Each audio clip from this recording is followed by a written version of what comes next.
الحمد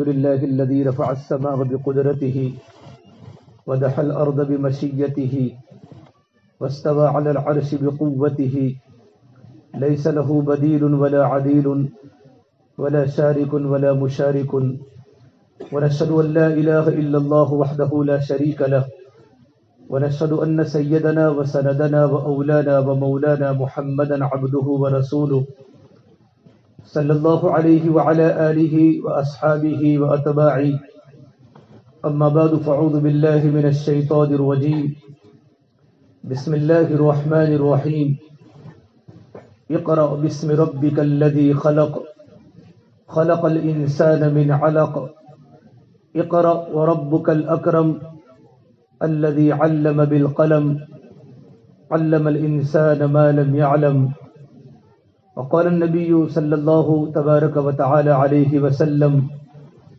خيركم من تعلم القرآن وعلمه رواه البخاري وهكذا قال النبي صلى الله تبارك وتعالى عليه وسلم من خاف أدلج ومن أدلج بلغ المنزل ألا إن سلعة الله الغالية ألا إن سلعة الله الجنة او کما قال النبی صلی اللہ تبارک و تعالی علیہ وسلم۔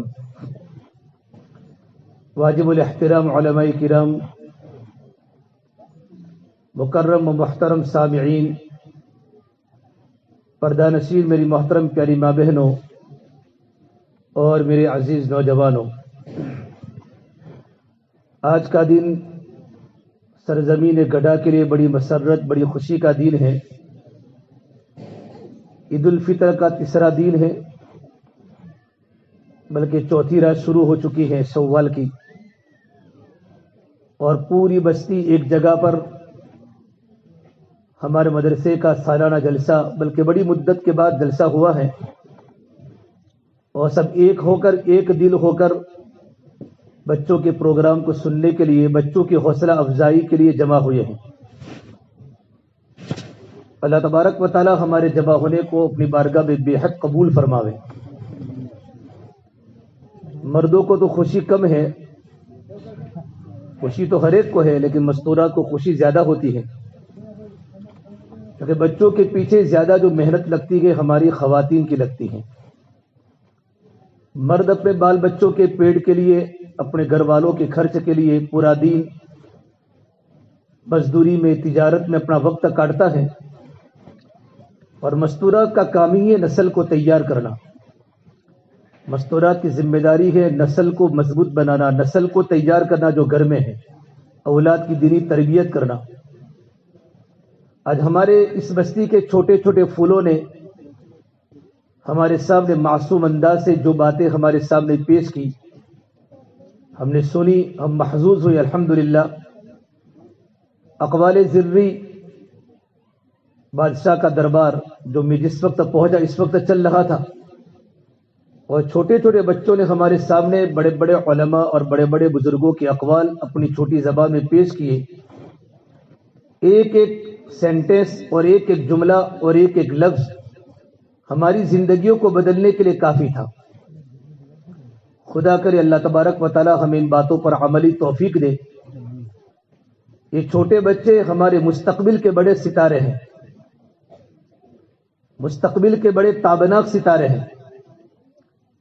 جس طرح مدارس میں اساتذہ کی محنت ہوتی ہے، منتظمین کی فکر ہوتی ہے، ان دونوں کی محنتوں کے ساتھ ساتھ یہ جو خوش نصیب ماں باپ بیٹھے ہیں، ان کی تھوڑی دینی فکر اپنی اولاد کے بارے میں لگ جائے تو اولاد مستقبل میں ایسی بن سکتی ہیں جیسے ہم نے ہمارے اسلاف کے تذکرے ہمارے کانوں سے سنے۔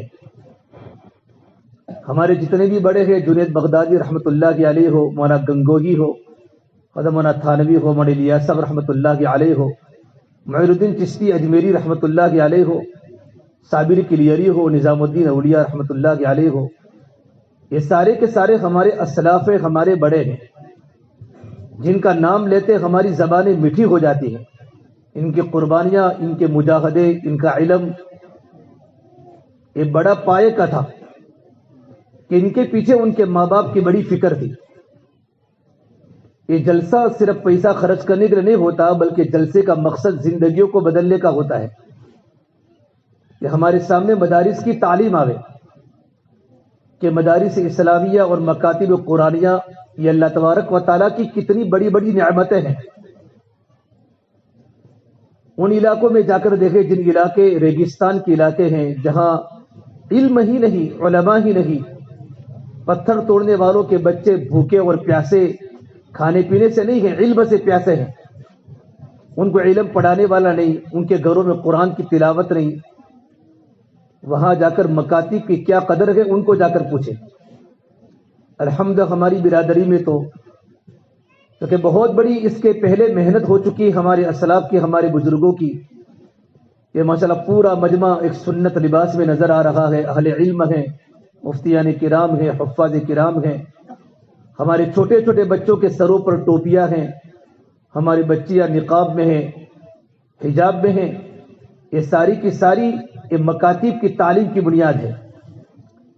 ہمارے پیشوا اور بہت بڑے عالم حضرت مولانا نذیر میاں صاحب رحمۃ اللہ علیہ جب کشمیر سے سرزمین پالمپور تشریف لائے تھے اور حضرت مولانا نے اپنے علاقے میں جو ضلالت اور جہالت کا ماحول دیکھا تھا، گمراہی اور عجیب قسم کی حالات علاقے کے تھے، اللہ نے اس نیک بندے کے دل میں بات ڈالی اور اس مرد مجاہد نے فاقہ کے ساتھ زندگی گزارتے ہوئے، اسلاف کی باتوں پر عمل کرتے ہوئے، دین کے مٹنے کا درد دل میں لیتے ہوئے، ایک ایک قریے میں، ایک ایک بستی میں جا کر اون پر سفر کیا، اور وہاں جانے کے بعد وہاں کے بزرگوں کو کھیتوں میں جمع کر کے اللہ تبارک و تعالیٰ کی عظمت اور آپ صلی اللہ تبارک و تعالیٰ علیہ وسلم کی عظمت ان کے دلوں میں بٹھا کر جگہ جگہ پر مکاتب کا قیام شروع کیا۔ مکاتب کتنی بڑی نعمت، در منصور کی روایت ہے جب بچہ پڑھتا ہے بسم اللہ الرحمن الرحیم، جب بچہ بسم اللہ الرحمن الرحیم پڑھتا ہے اللہ تبارک و تعالیٰ بچے کو بھی معاف کر لیتا ہے، بچے کے والدین کے گناہوں کو معاف کر لیتا ہے، اور بچے کے استاد کے بھی گناہوں کو معاف کر لیتا ہے، اور پڑھنے والے کے بچے کے درجات کو اللہ تعالیٰ بلند کرتا ہے۔ یہ کوئی معمولی بات نہیں ہے، مکاتب کتنی بڑی اللہ تبارک و تعالیٰ کی نعمت ہے۔ اللہ تبارک و تعالیٰ کے نبی حضرت عیسیٰ علیہ السلام کا ایک بار قبرستان کے پاس سفر ہوا، جا رہے تھے، بیچ میں قبرستان تھا۔ عیسیٰ علیہ السلام، اللہ تبارک و تعالیٰ نے ان کو دیا تھا معجزہ کہ عیسیٰ علیہ السلام اللہ تبارک و تعالیٰ کے حکم سے مردوں کو زندہ کرتے تھے، یحیی الموتى بإذن اللہ۔ تو ایک قبر کے پاس سے گزرے تو دیکھا ایک قبر میں جو صاحب قبر ہے وہ اللہ تعالیٰ کے عذاب میں گرفتار ہے، اس کی قبر جہنم کی آگ بن چکی ہے، قبر میں پریشان ہے، چیخ رہا ہے، چلا رہا ہے۔ عیسیٰ علیہ السلام استغفار کرتے کرتے وہاں سے گزر گئے۔ کچھ دنوں کے بعد وہاں سے عیسیٰ علیہ السلام کا دوبارہ گزر ہوا تو دیکھا وہ جو اللہ تعالیٰ کا بندہ قبر کے عذاب میں گرفتار تھا وہ جنت کے باغوں میں کھیل رہا ہے، اس کی قبر جنت کا باغ بن چکی ہے۔ تو عیسیٰ علیہ السلام نے پوچھا باری تعالیٰ یہ کیا ماجرا ہے؟ یہ تیرا بندہ تیرے عذاب میں گرفتار تھا، اس کی قبر جہنم کی آگ بن چکی تھی، اور یہ تیرا بندہ جنت کے باغوں میں کھیل رہا ہے، اس کی قبر جنت بن چکی ہے۔ تو اللہ تبارک و تعالیٰ کی طرف سے وحی آئی، اے نبی موسیٰ، اے نبی عیسیٰ، یہ میرا بندہ گنہگار تھا، زندگی میں کوئی نیکی نہیں، اس کا نامہ اعمال گناہوں سے بھرا ہوا تھا، گناہ کرتے کرتے اس کا دل غلاظتوں سے گٹر بن چکا تھا، زندگی میں کوئی نیکی نہیں، لیکن اس نے دنیا سے جاتے وقت بطور امانت کے اپنا ایک بچہ چھوڑا تھا۔ یہ بچہ تھوڑا سا بڑا ہوا، مدرسے میں پڑھنے گیا، اس زمانے میں جس طرح کی پڑھائی کا زمانہ تھا، اور استاد نے کہا بیٹا پڑھ بسم اللہ الرحمن الرحیم، میں شروع کرتا ہوں اس اللہ کے نام سے جو اللہ بڑا مہربان اور بڑا نہایت رحم کرنے والا ہے۔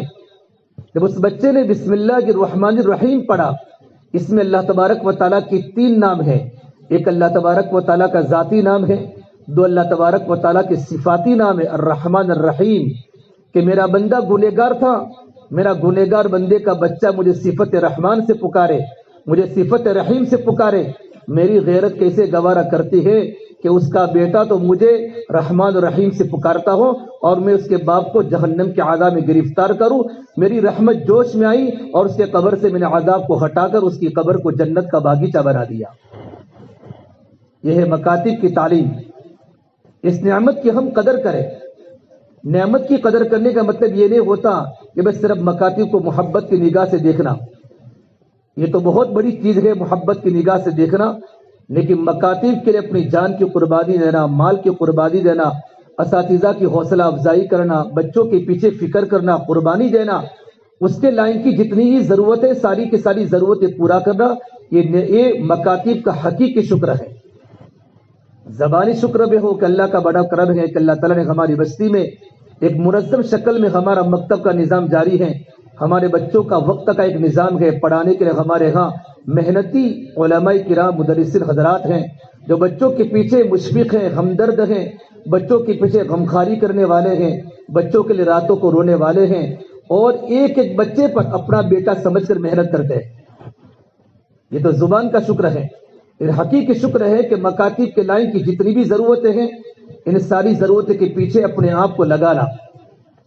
اللہ تبارک و تعالی سب سے پہلے جو اللہ نے جو وحی فرمائے، وحی اقرأ بسم ربک الذی خلق، اس رب کے نام سے پڑھیے جس رب نے تم کو پیدا کیا۔ حالانکہ اللہ تبارک و تعالیٰ اگر پہلی وحی نازل فرمائے توحید کی فرماتے، کیونکہ توحید کی اصل بنیاد ہے لا الہ الا اللہ، لیکن اللہ نے توحید پہلی وحی نہیں فرمائی۔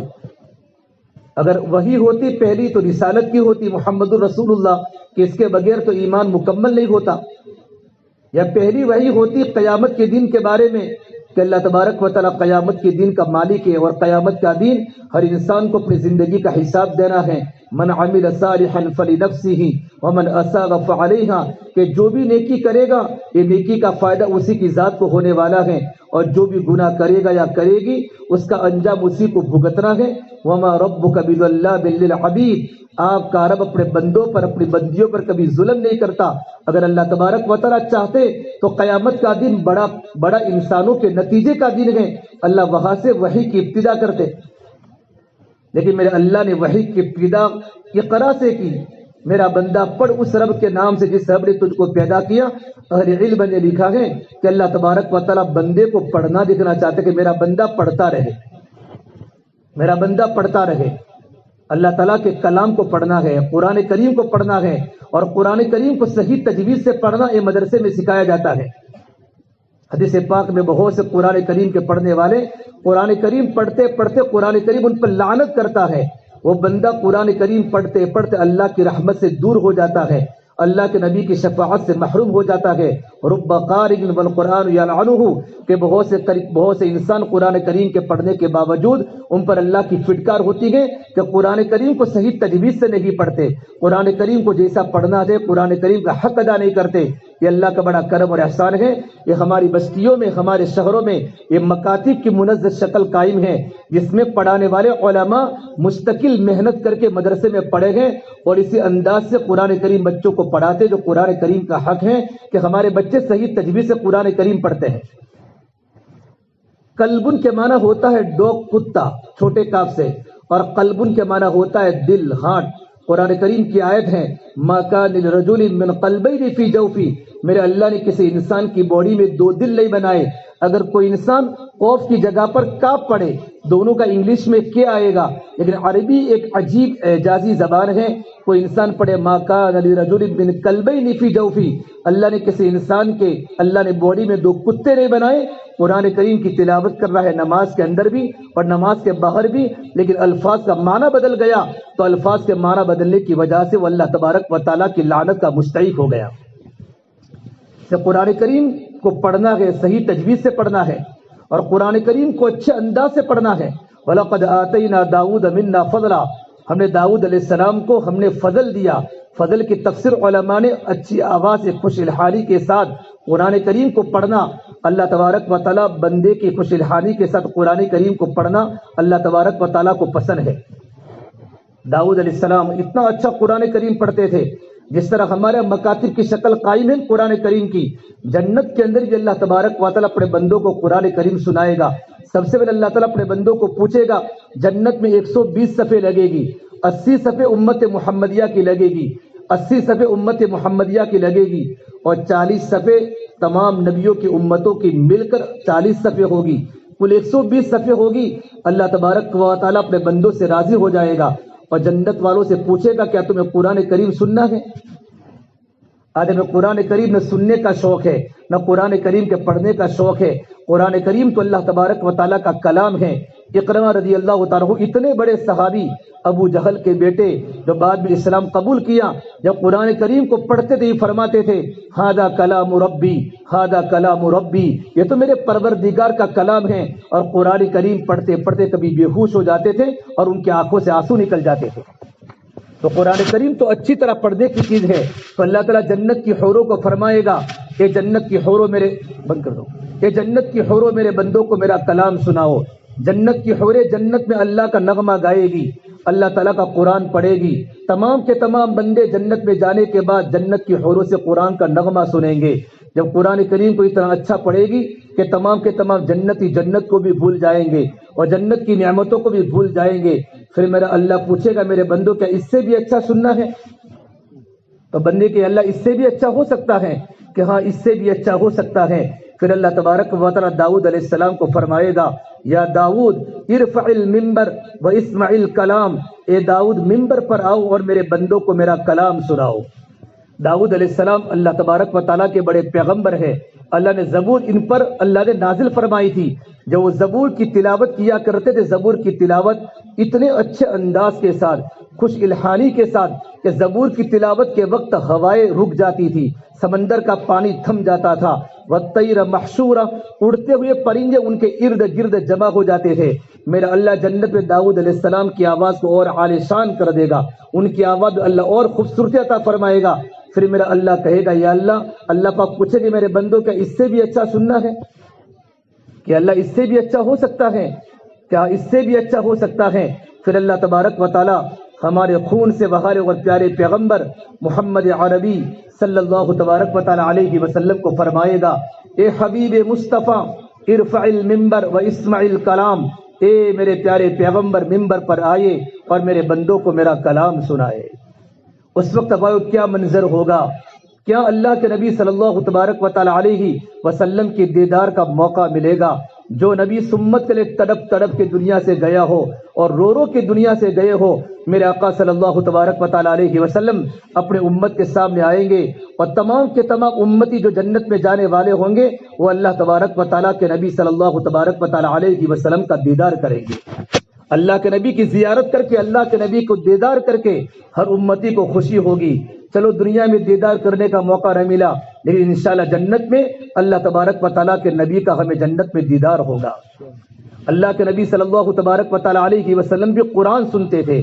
آپ صحابہ سے فرماتے مجھے قرآن سننا ہے، مجھے قرآن سننا ہے، مجھے قرآن سننا ہے۔ آپ قرآن کریم کو پڑھتے پڑھتے کبھی رو پڑتے تھے، قرآن کریم کو سنتے سنتے بھی آپ رو پڑتے تھے۔ ایک بار اللہ کے نبی صلی اللہ تبارک و تعالی علیہ وسلم نے ابو موسیٰ اشعری کو، ابو موسیٰ اشعری تم قرآن کریم پڑھو۔ ابو موسیٰ اشعری والصافات صفات پڑھتے پڑھتے اس آیت پر پہنچے فَأَتْبَعَهُ شِهَابٌ ثَاقِبٌ، تو دیکھا کہ اللہ کے نبی صلی اللہ تبارک و تعالی علیہ وسلم کی روتے روتے آپ کی داڑھی تر ہو چکی ہے۔ قرآن کریم تو اللہ تعالیٰ کا کلام ہے، دلوں کے بدلنے والا قرآن کریم کلام ہے۔ عطا اللہ شاہ بخاری فرمایا کرتے تھے اے ہندوستان والو، میں نے تمہیں قرآن کریم کو اتنا سنایا اتنا سنایا، میں سرسر کو سناتا تو صبا بن جاتی، میں پہاڑوں کو سناتا تو موم ہو جاتے، میں دریاؤں کو سناتا ان کے طوفان تھم جاتے، اور میں سمندروں کو سناتا تو ان کی طغیانی رک جاتی۔ پتہ نہیں تم کس چیز سے بنے ہو، کیا تمہارے سینوں میں دل لگی ہے کہ پتھر بھی خدا کے خوف سے روتا ہے اور پتھروں کے اندر بھی چشمے جاری ہو جاتے ہیں۔ لیکن میرے بھائیو، گناہ کرتے کرتے ہمارے دل سخت ہو چکے ہیں، دلوں میں اندھیرے آ چکے ہیں، اشد قسوۃ من الحجارہ، اور پتھر سے بھی زیادہ سخت ہو چکے ہیں کہ مسجد کا امام قرآن کریم کو پڑھتا ہے لیکن کبھی نہ ہمارے آنکھوں میں آنسو آیا، کبھی نہ ہمارا دل تڑپا، کیونکہ ہمیں قرآن کریم سے بہت بڑی دوری ہے۔ جب دل میں اللہ تعالیٰ کی محبت پیدا ہو جاتی ہے تو اللہ کے کلام سے بھی محبت پیدا ہو جاتی ہے۔ اللہ کے نبی صلی اللہ تبارک و تعالی علیہ وسلم جب اللہ کا کلام پڑھیں گے سارے کے سارے امتی محظوظ ہوں گے، داؤد علیہ السلام کو بھی بھول جائیں گے، جنت کی حوروں کو بھی بھول جائیں گے، اور اللہ کے نبی صلی اللہ تبارک و تعالی علیہ وسلم سے زبان سے کلام سنتے رہیں گے اللہ تعالیٰ کا۔ پھر میرا اللہ پوچھے گا میرے بندوں کا اس سے بھی اچھا سننا ہے؟ کہ اللہ اس سے بھی اچھا ہو سکتا ہے؟ کہ ہاں اس سے بھی اچھا ہو سکتا ہے، پھر اللہ تبارک و تعالی جنت کے داروغ رضوان کو فرمائے گا یا رضوان ارفع الحجاب بینی و بین عبادی و زواری، اے رضوان پردوں کو ہٹا، میرے بندوں کو میری زیارت کرا۔ میرے بھائیو، جنت پہ جانے کے بعد سب سے بڑی نعمت اللہ تبارک و تعالیٰ کا دیدار کرنا ہے، اللہ تبارک و تعالیٰ کی زیارت کرنی ہے۔ پھر اللہ تبارک و تعالیٰ اپنے بندوں کو سلام کرے گا، سلام قولا من رب الرحیم، تمہارا پروردگار تمہیں سلام کہتا ہے۔ جب اللہ پاک سلام کرے گا بندے کو کتنی خوشی ہوگی، بندہ کتنا خوش ہوگا۔ ایوب علیہ السلام 18 سال بیمار رہے، جب ان کے تندرستی کے دن آئے تو کسی نے پوچھا ایوب علیہ السلام کیا بیماری کے دن یاد آتے ہیں یا تندرستی کے دنوں میں مزہ ہے؟ فرمایا بیماری کے دن تندرستی کے دنوں کے مقابلے میں زیادہ اچھے تھے۔ کہ کیسے اچھے تھے؟ جب بیمار ہوتا تھا تو اللہ تبارک و تعالیٰ کی طرف سے روزانہ ندا آتی تھی، یا ایوب کیف الحال، ایوب تیری طبیعت کیسی ہے؟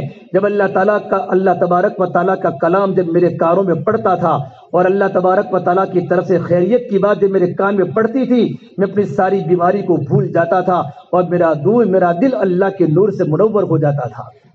اللہ اپنے بندوں کو سلام کریں گے۔ پھر اللہ تبارک و تعالیٰ ایک روایت کے مطابق سورہ انعام پڑھیں گے اور ایک روایت کے مطابق سورہ رحمان پڑھیں گے، وَلِمَنْ خَافَ مَقَامَ رَبِّهِ جَنَّتَانِ فَبِأَيِّ آلَاءِ رَبِّكُمَا تُكَذِّبَانِ ذَوَاتَا أَفْنَانٍ فَبِأَيِّ آلَاءِ رَبِّكُمَا تُكَذِّبَانِ فِيهِمَا عَيْنَانِ تَجْرِيَانِ فَبِأَيِّ آلَاءِ رَبِّكُمَا تُكَذِّبَانِ فِيهِمَا مِنْ كُلِّ فَاكِهَةٍ زَوْجَانِ فَبِأَيِّ آلَاءِ رَبِّكُمَا تُكَذِّبَانِ۔ میرے بھائیو، جب ہماری بستی کا خوش الہان قاری جب سورہ رحمان کو پڑھتا ہے ہمارے دل لرز جاتے ہیں، ہمارے دل اللہ کے خوف میں ڈر جاتے ہیں اور خوشی ہمارے چہروں پر آ جاتی ہے۔ آوازوں کو بنانے والا اللہ اور آوازوں کو پیدا کرنے والا اللہ جب اپنے بندوں کے سامنے جب سورہ رحمان کی تلاوت کرے گا، اس کا تصور ہم بالکل نہیں کر سکتے، اس کی لذت کا اندازہ ہم بالکل نہیں کر سکتے۔ اس وقت ہمارے چہروں پر کیا انبساط ہوگا، کیا فرحت ہوگی، کیا مسرت ہوگی، ہمارا دل کتنا خوش ہوگا۔ یہ قرآن کریم پر اللہ تبارک و تعالیٰ کی بہت بڑی نعمت ہے۔ شاہ ولی اللہ محدث دہلوی رحمۃ اللہ علیہ نے اپنی والد سے انفاس العارفین میں ایک واقعہ نقل کیا ہے کہ کچھ زمانے کے پہلے حضرت شاہ صاحب کے زمانے میں یہ ہمارے پنجاب میں کھیرا نامی ایک گاؤں تھا۔ ایک نوجوان اللہ تبارک و تعالیٰ کا بندہ تھا، اس کے دل میں اللہ تعالیٰ کی محبت پیدا ہوئی۔ اس نے پوچھا کوئی اللہ والے ہیں؟ میں ان کے پاس جانا چاہتا ہوں تاکہ میری زندگی کے اندر اللہ تبارک و تعالیٰ کا دین آمے۔ میں تصوف سلوک کے منازل طے کرنا چاہتا ہوں کہ میں اللہ تعالیٰ کی محبت میرے دل میں آتی رہے اور میں سلوک کے منازل طے کرنا چاہتا ہوں۔ تو کسی نے کہا کہ فولا ویرانے میں ایک مسجد ہے، وہاں ایک مولوی صاحب پڑھاتے ہیں، آپ ان کے پاس چلے جاؤ، ان کے پاس جو انسان بھی جاتا اس کی زندگی بدل جاتی ہے۔ وہ نوجوان اس اللہ والے کے پاس گیا، ویرانے میں ایک مسجد تھی، وہ بوڑھے میاں وہاں پڑھاتے تھے، کچھ بچے پڑھتے تھے، اور وہاں جا کر یہ کہا اللہ والے میں تمہاری خدمت میں اس نیت کے ساتھ آیا ہوں کہ میں سلوک کے منازل طے کرنا چاہتا ہوں جو خانقاہ میں ہوتا ہے، میں اوراد و ذکر آپ کے پاس سیکھنا چاہتا ہوں، اس لیے میں آپ کی خدمت میں آیا ہوں۔ اس اللہ والے نے فرمایا بھائی میرے پاس اتنی طاقت نہیں کہ میں آپ کے سامنے سلوک کے منازل طے کراؤں، البتہ میں تو اللہ کے قرآن کی خدمت کرتا ہوں، بچوں کو قرآن کریم پڑھاتا ہوں، کچھ بچے میرے پاس پڑھتے ہیں اور ہم ساتھ میں قرآن کریم پڑھتے رہتے ہیں۔ وہ نوجوان اس نے وہاں داخلہ لے لیا، وہاں پڑھنے لگا، پڑھتے پڑھتے اس کی محبت استاد کے دل میں آ گئی، استاد کے دل میں بچے کی محبت پیدا ہو گئی، دونوں میں مناسبت پیدا ہو گئی۔ اب ایک مرتبہ بچہ قرآن پڑھتا، استاد قرآن سنتے ہیں، استاد قرآن پڑھتے، بچہ قرآن کریم سنتا ہے۔ یہ تعلق ہے استاد کا اور بچے کے شاگردہ کا۔ فجر کی نماز کے بعد ایک بار استاد قرآن کریم پڑھ رہے تھے اور وہ طالب علم قرآن کریم کو سن رہا تھا۔ استاد اللہ تعالیٰ کی محبت میں آنکھیں بند کر کے اچھے انداز سے قرآن کریم کی تلاوت کر رہے تھے کہ اس طالب علم نے کچھ نورانی چہرے دیکھے، کچھ نورانی چہرے دیکھے، بہت دیر تک قرآن کریم سنتے رہے۔ ان میں سے جو ان کا امیر تھا اس نے یوں کہا ادیت حق القرآن، آپ نے قرآن کریم کا حق ادا کر لیا، اللہ آپ کی عمر میں برکت دے، اللہ آپ کے علم میں برکت دے۔ اور یہ نورانی قافلہ وہاں سے روانہ ہو گیا۔ استاد کو پتہ نہیں کون سا قافلہ آیا ہوا ہے، نورانی چہرے والا چہروں پر نور کے آثار تھے، جو پورا کا پورا نورانی قافلہ چلا گیا۔ استاد نے آنکھ کھولی، پوچھا کوئی آیا ہوا تھا کہ نورانی چہرے والے صفات والے اللہ کے نیک بندے آئے تھے، قرآن کریم کو سن رہے تھے۔ پھر اخیر میں فرمایا ادیت حق القرآن، آپ نے قرآن کریم کے پڑھنے کا حق ادا کر دیا، اللہ آپ کی زندگی میں برکت دے، اللہ پاک آپ کے علم میں برکت دے۔ استاد نے پوچھا بیٹا کون تھا؟ کہ مجھے پتہ نہیں کون تھا، ابھی باتیں چل رہی تھی تو ایک اسی قافلے کا ایک بچھڑا ہوا نوجوان جو پیچھے رہ گیا تو وہ آیا اور آ کر پوچھا اللہ کے نبی صلی اللہ تبارک و تعالی علیہ وسلم کا یہاں سے گزر ہوا کہ من انت، تم کون ہو؟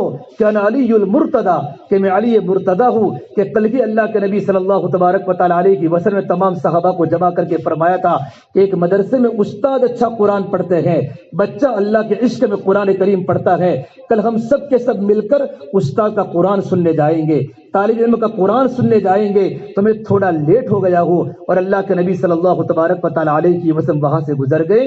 اتنا سننے کے بعد استاد روتے روتے ان کی داڑھی تر ہو گئی۔ یہ قرآن کریم بھائی اللہ تبارک و تعالیٰ کی بہت بڑی نعمت ہے، اس لیے اس نعمت کا حقیقی شکر یہ ہے ہم مکتب کی تعلیم کی قدر کریں۔ یہ مکاتب اللہ تبارک و تعالیٰ کی بہت بڑی نعمت ہے، اور اللہ پاک ہماری بستی میں ہمارے علماء پڑھاتے ہیں، ہمارے مدرسین بچوں کو پڑھاتے ہیں۔ ہمارا کام ہے اپنی جان کو وہاں لگانا اور اپنے مال کو وہاں قربان کرنا۔ پھر دیکھو بستی میں ہمارا مکتب کی روحانیت کس طرح وجود میں آتی ہے، ہم اس کا کبھی اندازہ نہیں کر سکتے۔ اللہ کے نبی صلی اللہ تبارک و تعالی علیہ وسلم نے مسجد نبوی میں ایک مدرسہ قائم کیا تھا، اصحاب صفہ، ایک مدرسہ قائم کیا تھا۔ وہاں نہ کوئی کھانے کا انتظام تھا، نہ کوئی مطبخ کا انتظام تھا۔ آپ صلی اللہ تبارک و تعالی علیہ وسلم تبلیغ کی محنت کے ساتھ ساتھ اپنے پڑھنے والے طلباء کو قرآن سکھاتے تھے۔ ان میں بڑے بڑے علماء پیدا ہوئے، ابی بن کعب سب سے بڑے قاری بنے، امت کے بہت بڑے فقی ابو الدرداء بنے، متبع سنت عبداللہ بن مسعود بنے، اس امت کے سب سے حلال و حرام کو جاننے والے معاذ بن جبل وہی سے کھڑے ہوئے۔ اللہ کے نبی صلی اللہ تبارک و تعالی علیہ وسلم نے وہاں ایک مدرسہ قائم کیا تھا، اس میں 70 طلباء تو ایسے تھے جو 24 گھنٹے مسجد کے اندر ہی رہتے تھے۔ تو بعد میں جا کر بڑے بڑے صحابہ بنے اور انہوں نے جا کر ملکوں میں ہدایت کے جھنڈے گاڑے اور ملکوں میں جا کر دین کی محنتیں کی اور قرآن کریم کی تلاوت کو زندہ کیا۔ ابو درداء اتنے بڑے صحابی اللہ کے نبی صلی اللہ تبارک و تعالی علیہ وسلم کے پاس جا کر بہت بڑے قاری بنے، قاری بھی تھے اور مدینے کے مفتی بھی تھے۔ ان کو وہاں جا کر بھیجا، ان کو ملک شام بھیجا، اور ملک شام میں جانے کے بعد دمشق کی جامع مسجد میں ابو درداء بچوں کو پڑھاتے تھے اور 10 قرآن کریم کے حلقے لگتے تھے۔ ایک میں 10 طلبہ تھے اور 10 طلبہ کرام میں ایک نگراں ہوتا تھا، یوں کر کے 10 قرآن کریم کے حلقے لگے ہوئے تھے، اور ان تمام کی نگرانی ابو درداء کرسی پر بیٹھ کر فرماتے تھے۔ 1600 طلبہ ایک ہی وقت میں ابو درداء کے پاس قرآن کریم کو پڑھتے تھے۔ پورے ملک کے شام کے ایک ایک گھر میں قرآن کریم کی تلاوت زندہ ہو گئی اصحاب صفہ کے مدرسے کی ترتیب کی بنیاد پر۔ اس لیے مولانا شیخ الہند رحمۃ اللہ علیہ اتنے بڑے عالم ہمارے دارالعلوم دیوبند کے، جب ان کو مالٹا کی جیل میں ڈالا گیا، جب ان کو مالٹا کی جیل سے جب ان کو نکالا گیا اور جب بمبئی کے ساحل پر اترے، بہت بڑے بڑے علماء نے ان کا استقبال کیا اور بڑے بڑے عقلاء نے، دانشوروں نے ان کا استقبال کیا۔ تو شیخ الہند رحمۃ اللہ علیہ جب مالٹا کی جیل سے باہر آئے ہیں تو پوری قوم کو خطاب کر کے فرمایا، اے میری قوم، اے میری قوم، اور فرمایا امت محمدیہ اگر دنیا کے اندر بھی اگر نجات چاہتی ہیں اور آخرت کے اندر بھی نجات چاہتی ہیں تو میں جیل کی کوٹھری میں 2 سبق سیکھ کے آیا ہوں، جیل کی کوٹھری میں 2 سبق سیکھ کے آیا ہوں۔ اگر یہ ہمارے مسلمان اگر ان 2 باتوں پر عمل کرے تو اللہ کی ذات سے امید ہے اللہ ان کی دنیا بھی آباد کرے گا اور اللہ پاک ان کی آخرت بھی آباد کرے گا۔ سب سے پہلی بات بتائی کہ مسلمانوں کا آپس کا اتفاق، مسلمانوں کا آپس کا اتحاد، کہ میں نے جیل کی کوٹھری میں سبق سنا ہے جب مسلمان آپس کے اندر مل جاوے، اللہ تبارک و تعالیٰ کی طاقت کے بعد سب سے بڑی طاقت مسلمانوں کا آپس کا اتحاد ہے۔ ذرہ ہو تو مل جاؤ صحرا نظر آؤں گے، قطرہ ہو تو مل جاؤ دریا نظر آؤں گے۔ بہت بڑی طاقت آپس کا اتحاد ہے، آپس کا اتفاق ہے۔ جب امت آپس میں مل جائے گی میرے بھائیوں، آج تو ہمارے گھر گھر پر ٹکڑے ہیں، بھائی بھائی سے کٹا ہوا ہے، بھائی بہن سے کٹا ہوا ہے، بہن بھائی سے کٹی ہوئی ہے، ہمارے گھر کے سوراخ گھروں میں آ چکے ہیں، چند پیسوں کی بنیاد پر، چند پلاٹ کی بنیاد پر، چند مکانوں کی بنیاد پر بھائی بھائی سے بات نہیں کرتا، بھائی بہن سے بات نہیں کرتا، بہن بھائی سے بات نہیں کرتی، پڑوسی پڑوسی سے بات نہیں کرتا۔ یہ ہمارے گھر کا معاشرہ ہے۔ میرے آقا صلی اللہ تبارک و تعالی علیہ وسلم نے فرمایا، میں اس آدمی کو جنت کے بیچوں بیچ گھر دلانے کا ذمہ دار ہوں جو حق پر ہونے کے باوجود بھی جھگڑا چھوڑ دے۔ انا زعیم ببیت فی ربض الجنہ لمن ترک المراغ وان کان محقا، میں اس آدمی کو جنت کے بیچوں بیچ گھر دلانے کا ذمہ دار ہوں، حق پر ہونے کے باوجود بھی جھگڑا چھوڑ دے۔ یہ حق پر ہے، میرا گھر پر میرے بھائی نے قبضہ کیا ہے، میرے کھیت پر میرے بھائی نے قبضہ کیا ہے، میرے مکان پر میرے پڑوسی نے قبضہ کیا ہے، لیکن جھگڑا نہیں کرتا، کبھی لڑتا نہیں ہے۔ اللہ تبارک و تعالیٰ کو بندے کا جھگڑا بہت پسند نہیں ہے۔ اللہ تبارک و تعالیٰ کی نگاہ میں سب سے بدتر انسان وہ ہے جو جھگڑا کرنے والا ہو۔ ان ابغض الرجال الى اللہ الالد الخصم، اللہ تبارک و تعالیٰ کو وہ بندہ پسند ہے جو بندہ صبر کرتا ہو، تواضع کرتا ہو، برداشت کرتا ہو، بندے میں حلم ہو، بندے میں صبر کی طاقت ہو۔ جھگڑا کرنے والا اللہ تبارک و تعالیٰ کو پسند نہیں ہے۔ ایک ہی تھالی میں کھانے والے دو بھائی اور دو بہنیں، ایک ہی کھلیان میں کھیلنے والے دو بھائی اور دو بہنیں، ایک ہی ماں کی چھاتی کا دودھ پینے والے دو بھائی اور دو بہنیں، چند پیسوں کی بنیاد پر گھر ٹوٹ چکا ہے، گھر ٹوٹ چکا ہے۔ بھائیو، محبت کے ساتھ زندگی گزارنا سیکھو۔ یہ تو اچھے اچھے کے گھروں میں ہو رہا ہے، اور یہ سارا کا سارا حال گھر کی عورتوں کی بنیاد پر ہوتا ہے۔ اس سے میرے نبی نے فرمایا، ان قریب میری امت پر وہ زمانہ آنے والا ہے، ہممہم بطونہم سیاتی علی الناس زمان ہممہم بطونہم، کہ زندگی کا مقصد پیٹ ہو جاوے گا، زندگی کا مقصد پیٹ ہو جاوے گا، وشرفہم دینارہم، اور عزت کی چیز پیسے بن جاوے گی، وقبلتم نساؤہم، ان کا قبلہ ان کی عورتیں بن جائے گی۔ گھر میں عورت جیسا کہے گی نا ویسا مرد گھر میں کرے گا۔ عورت کہے گی بھائی سے بات نہیں کرنی تو سگا بھائی بھائی سے بات کرنا بند کر دے گا۔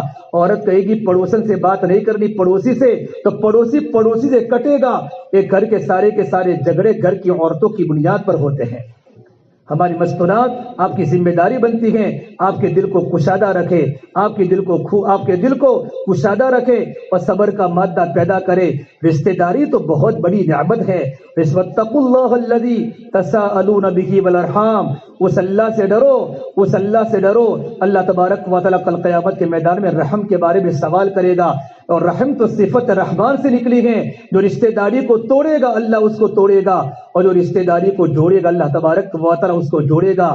حکیم اختر صاحب فرماتے ہیں کہ رشتہ داری کا مطلب یہ نہیں ہوتا پورے سال میں تمہیں ایک بار فون کر دیا اور پورے سال میں ایک بار پھوپھی کے گھر پر چلے گئے، چچا کے گھر پر چلے گئے، یہ رشتہ داری کا حق نہیں ہوا۔ کم سے کم تمہارے جو رحم ہے، جو رشتہ دار ہے، تمہارے سگے بھائی ہیں، تمہارے سگے چچا ہے، تمہارے سگی پھوپھی ہے، تمہارے بھائی بہن ہیں، کم سے کم ایک ہفتے میں نہیں تو 2 ہفتے میں ان کے پاس جاؤ، ان کی خدمت کرو، اپنے پیسوں سے ان کا تعاون کرو۔ اتنا نہ کر سکو تو کم سے کم ان کے آج کے دور کے اعتبار سے فون سے ان سے رابطہ کر کے ان سے خیریت کے سماچار لو، ان سے خیریت پوچھو۔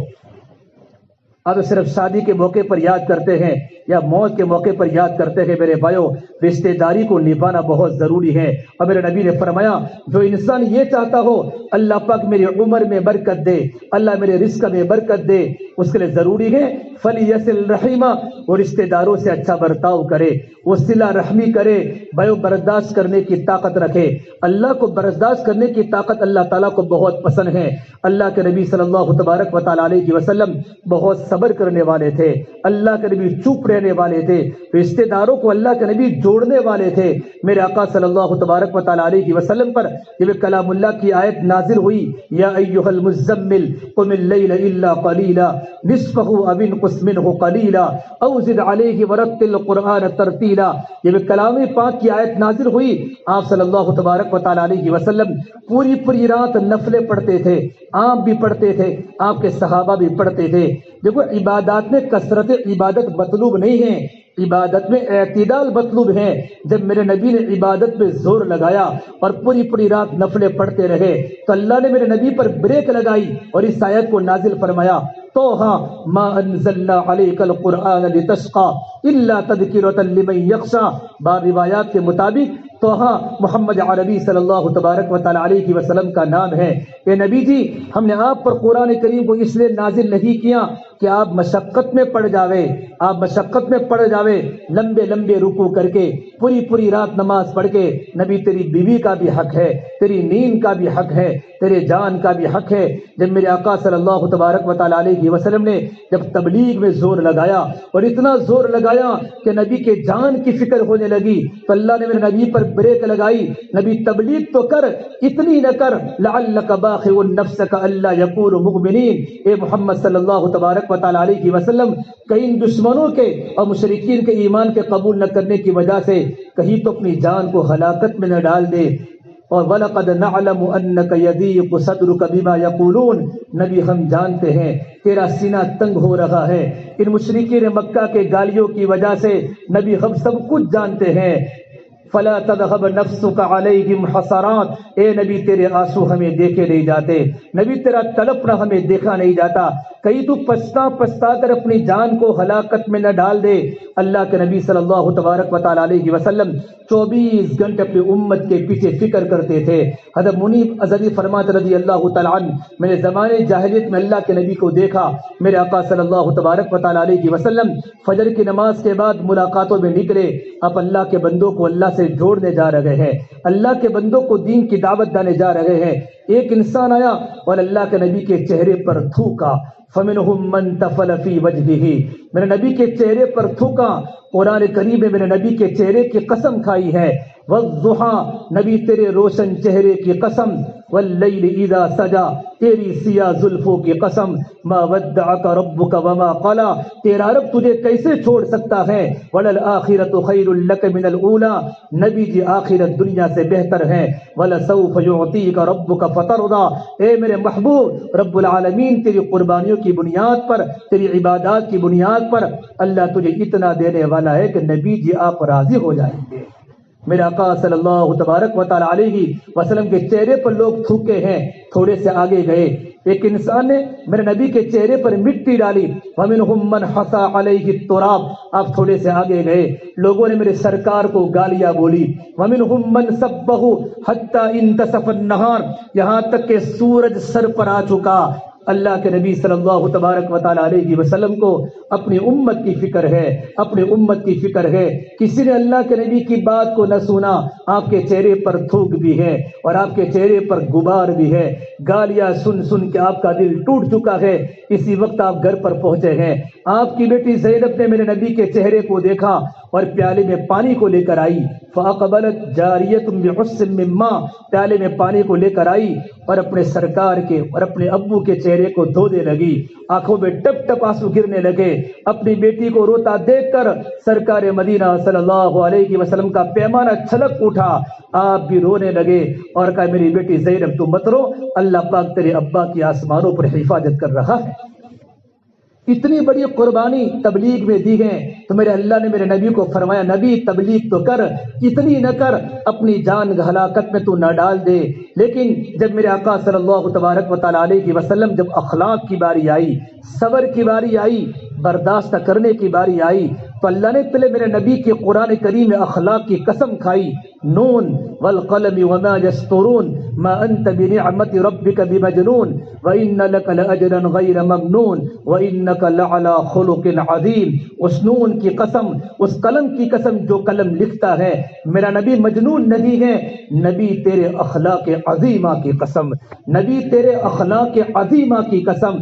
لعلى، نبی شاباش شاباش شاباش. اللہ تعالیٰ میرے نبی کو شاباشی دے رہا ہے.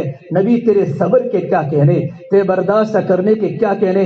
اللہ نے کم کرنے کا نہیں کہا، اور آگے بڑھو اور آگے بڑھو. وَاخْفِضْ جَنَاحَكَ لِمَنِ اتَّبَعَكَ مِنَ الْمُؤْمِنِينَ. اے محمد صلی اللہ تبارک و تعالی علیہ وسلم اپنے پروں کو جھکا دو ایمان والوں کے سامنے، اپنے پروں کو جھکا دو ایمان والوں کے سامنے. بھائیو نبی کے تو پر نہیں ہوتے، پر تو انسانوں کے ہوتے ہیں. اللہ نے قرآن کریم میں پر کے ساتھ تشبیہ دی ہے. جب پرندے کا پر زخمی ہو جاتا ہے، پرندے کے پر گولی لگ جاتی ہے، جب پرندے کے پر زخمی ہو جاتے ہیں تو پرندہ اپنی زبان حال سے یوں کہتا ہے اب مجھے کوئی ضرورت نہیں ہے اپنی ذات کی، تو آ کر مجھ پر حملہ کر، میرے پروں کو نکال دے، تو مجھے ذبح کر ڈال۔ اے محمد صلی اللہ علیہ وسلم تجھے اپنی امت کو سنبھالنی ہے، نبی صبر کر، گالی کا جواب پھولوں سے دے، گالی کا جواب پھولوں سے دے، نبی کبھی جھگڑا مت کر، نبی تو صبر کر۔ یہ اللہ میرے نبی کو کہہ رہا ہے کر نہ لبوں کو سی، عشق ہے دل لگی نہیں، سینے پہ تیر کھائے جا، قدم آگے بڑھائے جا، یعنی زبان حال سے کہہ دے کہ تو ستائے جا۔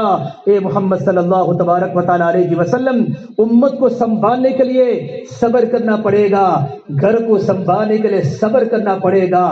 گھر کے بڑے کا جب دل بڑا ہوتا ہے گھر کا سنسار چل جاتا ہے، پڑوسی خوش ہو جاتے ہیں، گھر والے خوش ہو جاتے ہیں، ماں باپ خوش ہو جاتے ہیں، رشتہ دار خوش ہو جاتے ہیں۔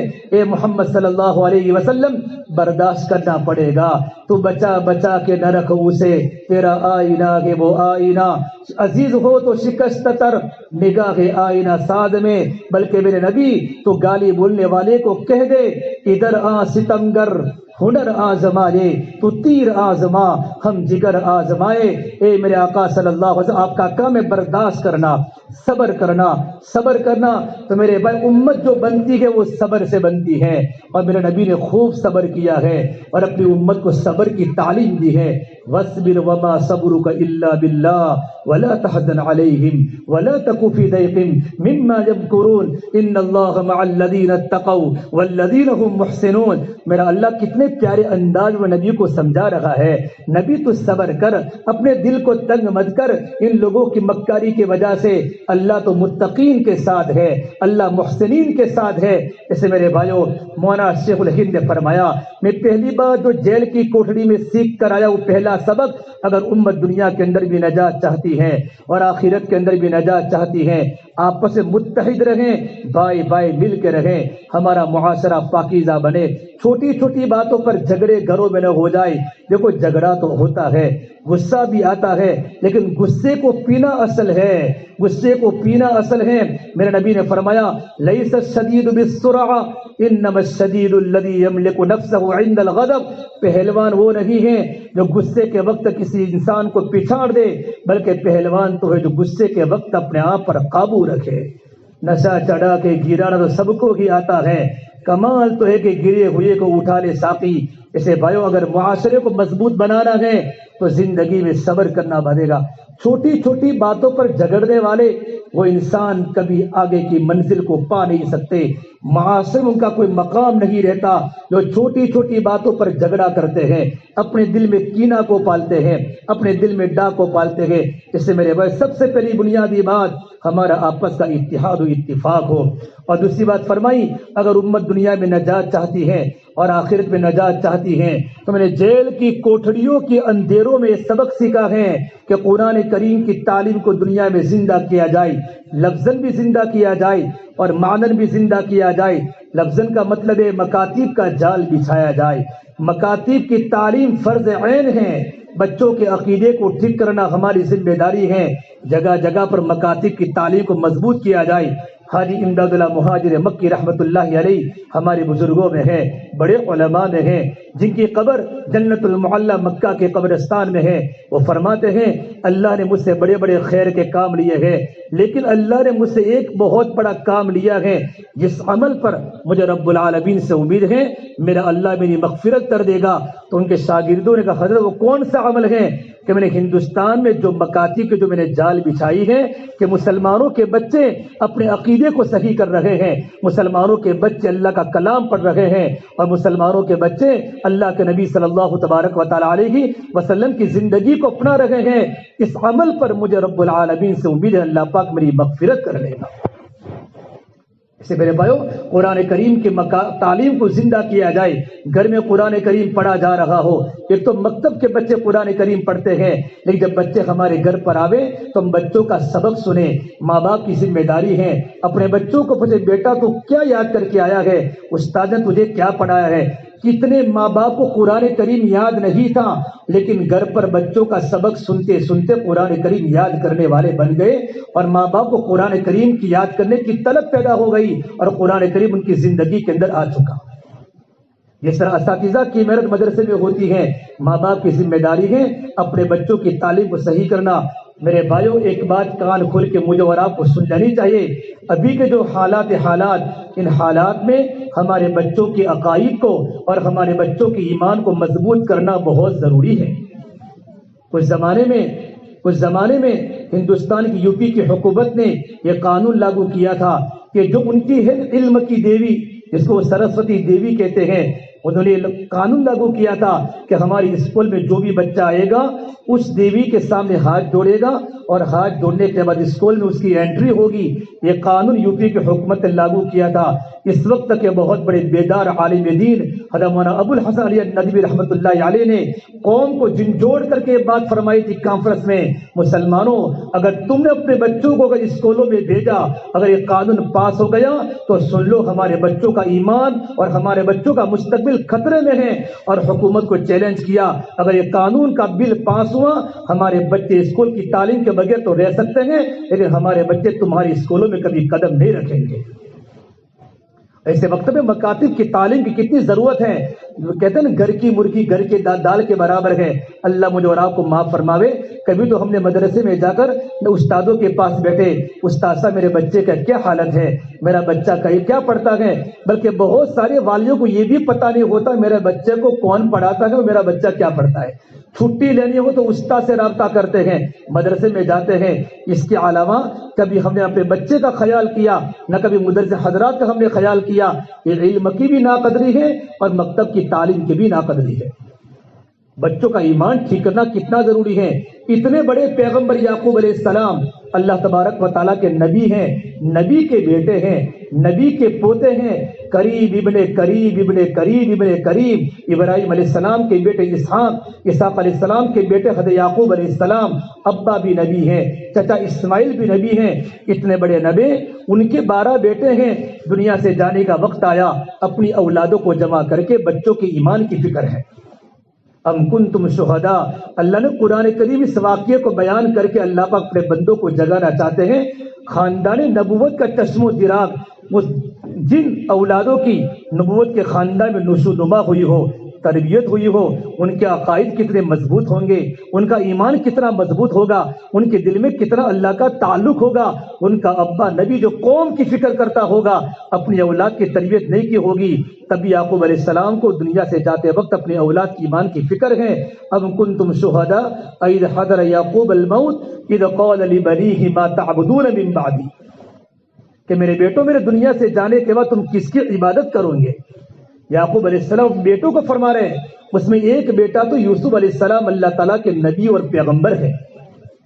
12 بیٹوں کو جمع کر کے فرمایا، بیٹے بھی تھے، پوتے بھی تھے، پڑپوتے بھی تھے، ان تمام کو جمع کر کے فرمایا، ما تعبدون من بعدی، تم میرے بعد اپنا خالق کس کو مانو گے، تم کس کے سامنے سر کو جھکاؤ گے، تم کس کی عبادت کرو گے۔ اسی وقت تمام اولاد یوں کہا، قالوا نعبد الہک و الہ آبائک ابراہیم و اسماعیل و اسحاق الہ واحدا ونحن له مسلمون، کہ ابا جان ہم تو آپ کے جو معبود اللہ تبارک و تعالیٰ ہیں اور آپ کے جو ابا کے معبود اللہ تبارک و تعالیٰ ہیں، انہی کے سامنے اپنے سر کو جھکائیں گے۔ تب جا کر حضرت یعقوب علیہ السلام نے اطمینان کا سانس لیا ہے۔ اللہ نے قرآن کریم میں ماں باپ کو کہا ہے، یا ایھا الذین آمنوا قوا انفسکم واہلیکم نارا، ایمان والو اپنے آپ کو اپنے گھر والوں کو جہنم کی آگ سے بچاؤ جس کا ایندھن انسان اور پتھر ہوگا۔ حضرت علی رضی اللہ عنہ صاحب کی تفسیر فرماتے ہیں، علموا اولادکم الدین، اپنی اولادوں کو اللہ تبارک و تعالیٰ کا دین سکھاؤ، خود بھی دین سیکھو، اپنی اولادوں کو اللہ کا دین سکھاؤ، خود بھی نماز کی پابندی کرو، اپنی اولاد کو نماز کا پابند بناؤ۔ جب ماں باپ کی زندگی میں دین آئے گا تو اولاد کی زندگی میں دین آئے گا، ماں باپ کی زندگی میں تقوی ہوگا تو اولاد کی زندگی میں تقوی آئے گا۔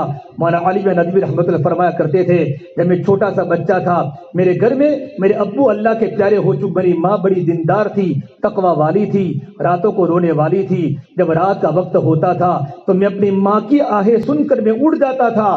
میری ماں اللہ کے سامنے راتوں کو تڑپتی تھی، میری بہنیں راتوں کو اللہ کے سامنے روتی تھی۔ میں اپنی ماں کی آہیں سننے کے بعد میں مصلی پر بیٹھ کر اپنی اماں کو پوچھتا، اماں تو کیوں روتی ہے؟ میری اماں فرمائی، بیٹا میں اللہ سے تیری ہدایت کی دعا کر رہا ہوں، اللہ میرے بیٹے کو نیک بنا دے اور تو میرے بیٹے سے دین کا کام لے لے۔ مولانا علی بن ندوی فرماتے ہیں، میری ماں نے دو باتیں میری بڑی تربیت کی۔ ایک تو مجھے کبھی چھوٹا سا تھا، میں 7 سال کا ہوا، 7 سال کا، کبھی مجھے عشاء کی نماز کے بغیر مجھے کبھی سونے نہیں دیا۔ اگر میں سو جاتا تو میری ماں مجھے زبردستی اٹھاتی، حالانکہ بڑی مہربان تھی، محبت کرنے والی تھی، ماں تھی۔ ابو کا سایہ دنیا سے اٹھ چکا تھا، لیکن میری ماں جب تک میں عشاء کی نماز کو پڑھتا نہیں تھا، 7 سال کی عمر میں میری ماں مجھے سونے نہیں دیتی تھی۔ محبت کے بھی آداب ہوتے ہیں۔ اور فجر کے وقت مجھے اٹھاتی اور فجر کی نماز پڑھنے کے مجھے مسجد میں بھیجتی، اور نماز کے پڑھنے کے بعد جب میں گھر پر آتا میری ماں قرآن کریم کی خود تلاوت کرتی اور کہتی، بیٹا سورہ یاسین کی تلاوت کرو۔ فرماتے 6 سال کی عمر میں مجھے سورہ یاسین زبانی یاد تھی۔ جب ماؤں کی زندگی میں دین ہوتا ہے نا تو اولاد کی زندگی میں دین ہوتا ہے۔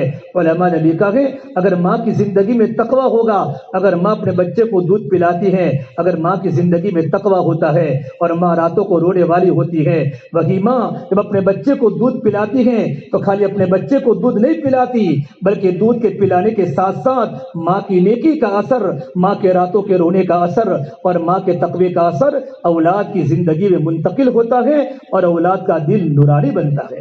خدا نہ کرے اگر ماں بھی پورے دن واٹس ایپ پر چلتی ہے یا فیس بک پر چلتی ہے یا موبائل کی دیکھنے کی عادی ہے، وہی ماں جب اپنے بچے کو دودھ پلاتی ہے تو خالی ماں اپنے بچے کو دودھ نہیں پلاتی، بلکہ دودھ کے پلانے کے ساتھ ساتھ ماں کی غلط زندگی کا اثر بھی اولاد کی زندگی کے اندر غیر محسوس طریقے سے آ جاتا ہے اور اولاد بعد میں جا کر ماں باپ کی نافرمان بن جاتی ہے۔ اس اللہ تبارک و تعالیٰ نے قرآن کریم میں اپنے نیک بندوں کا تذکرہ کیا ہے، وعباد الرحمن الذین یمشون علی الارض ہونا، اس میں نیک بندوں کی دعا کا تذکرہ کیا ہے کہ نیک بندے اللہ سے کیا دعا کرتے ہیں، یقولون ربنا هب لنا من ازواجنا وذریاتنا قرۃ اعین، یا اللہ ہماری بیویوں کو اور ہماری اولادوں کو آنکھوں کی ٹھنڈک کا ذریعہ بنا۔ کہ نیک لوگ اپنی دعاؤں میں اولاد کے بارے میں یہ دعا کرتے ہیں، رب العالمین ہماری بیویوں کو بھی اور ہماری اولادوں کو آنکھوں کی ٹھنڈک کا ذریعہ بنا، وجعلنا للمتقین اماما، اور ہمیں متقین کا پیشوا بنا، ہمیں متقین کا پیشوا بنا۔ ہمارے بچے اگر متقی ہو تو ہمیں متقین کا پیشوا بنا، کہ باپ کی زندگی میں اگر تقوی زیادہ ہوگا تو ماں کی زندگی میں تقوی آئے گا۔ ایک بہت بڑے اللہ والے پڑوس کے ملک ہے، وہ فرماتے ہیں میں ایک بزرگ کے گھر پر گیا، جیسے میں گھر میں داخل ہوا تو ان کے بچے نے میری ملاقات کی، اور ملاقات کرنے کے بعد کہا حضرت تشریف لائیے، میرے ابو گھر میں ہیں، ابھی آ رہے ہیں۔ چارپائی پر مجھے بٹھایا، پانی دیا، اچھی طریقے پر میرا ویلکم استقبال کیا، پرتپا خیر مقدم کیا۔ میں بچے کی اس طرح کی حالت کو دیکھ کر میں رو پڑا کہ اس کے ماں باپ نے اس بچے کی کیا تربیت کی ہے۔ اس کی گفتگو کا انداز، ملاقات کا انداز، مہمان کو بلانے کا انداز سارا کا سارا سنت کے سانچے میں ڈھلا ہوا تھا۔ پھر میں نے پوچھا بیٹا پانی لاؤ، پانی لائے۔ پھر کہا بیٹا تم بڑے ہو؟ کہ نہ حضرت میں بڑا نہیں، بڑے تو اللہ ہے۔ اس نے جو گولی ماری، گولی اس اتنے بڑے اللہ والے فرما جو بھی حیات ہیں، اس نے جو اپنی زبان سے جو کہا، حضرت بڑا تو میں نہیں، بڑا تو اللہ ہے، حال بتہ میں اپنے بھائی بہنوں میں سب سے بڑا ہوں۔ یہ ماں باپ کی تربیت تھی۔ وہ اللہ والے فرماتے ہیں میں نے ان کے گھر پر 1 گھنٹہ 2 گھنٹہ ٹھہرا، بچوں کی زندگی کو، حالانکہ بچے ایجوکیٹڈ تھے، ڈاکٹر تھے، انجینئر تھے، لیکن ان کی زندگی میں تقویٰ تھا، ان کی زندگی سنت کے مطابق تھی۔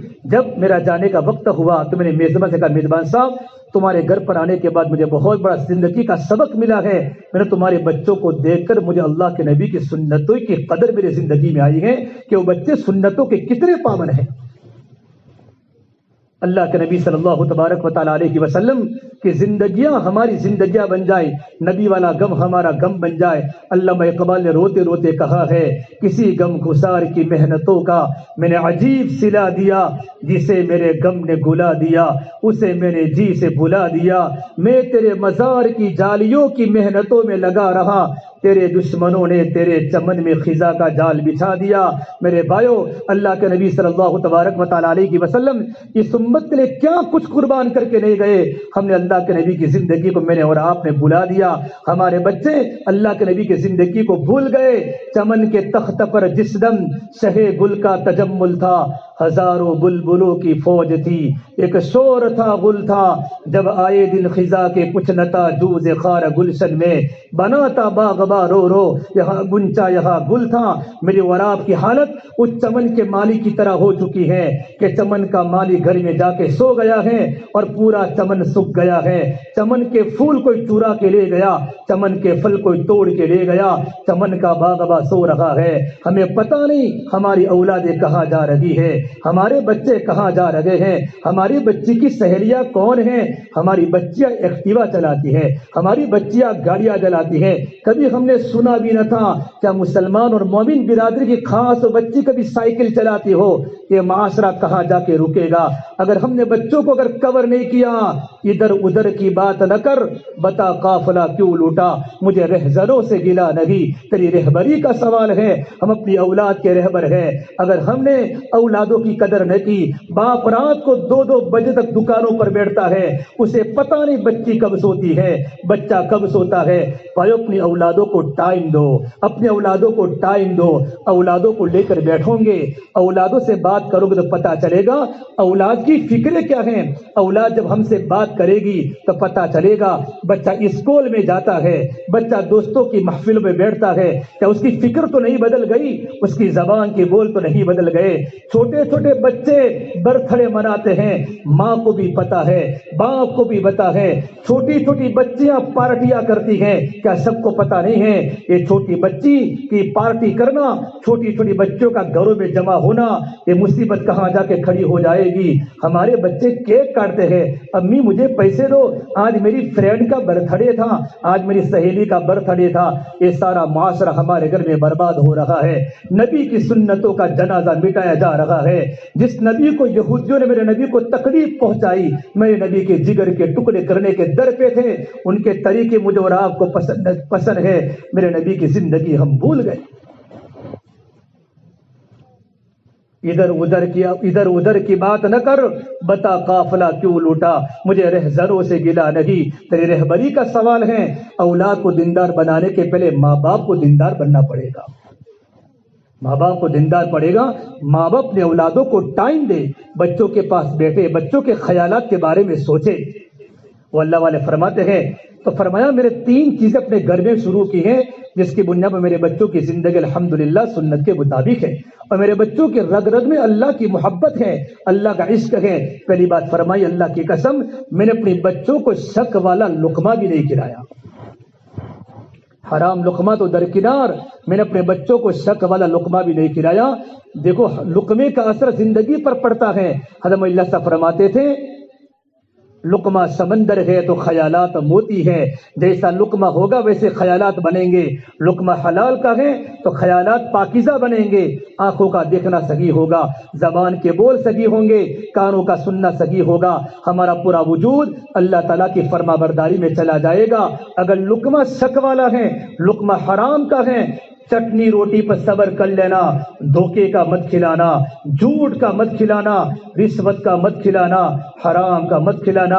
ان معصوم بچوں کو پتہ نہیں ہے، سود پر بلڈنگیں قائم کرنے والا اور سود پر منڈیاں چلانے والا اور سود پر تجارت کے کاروبار کرنے والا، اس کی زندگی کی انتہا قرآن کریم کی آیت کی تفسیر کے مطابق 40 سال ہوتی ہے۔